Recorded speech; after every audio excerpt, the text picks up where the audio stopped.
And Ari, let's go back to Congressman Ratcliffe because legal eagles like yourself are kind of disassembling something he said.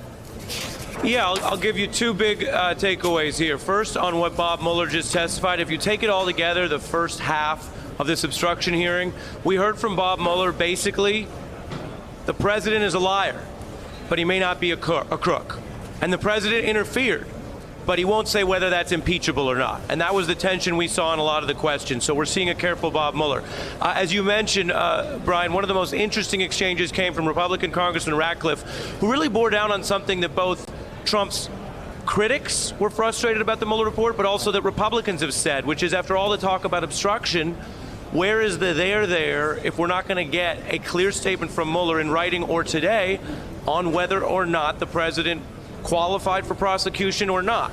Mueller's answer, as I think viewers know, is that the rules prevent him stating that. I think what Congressman Ratcliffe gets at, though, is what was the analysis in the obstruction section? Was it basically saying, no, there, what prosecutors call declination? Here's why we didn't charge someone. Or was it something else? Was it a roadmap to an impeachment that only the Congress can decide?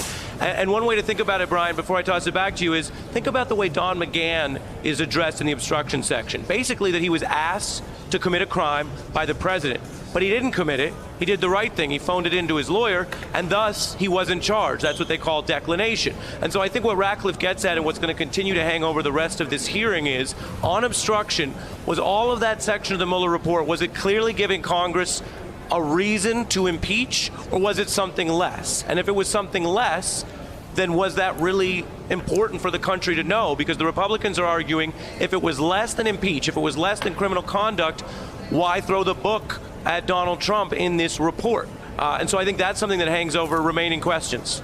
Hey there, I'm Chris Hayes from MSNBC. Thanks for watching MSNBC on YouTube. If you want to keep up to date with the videos we're putting out, you can click subscribe just below me or click over on this list to see lots of other great videos.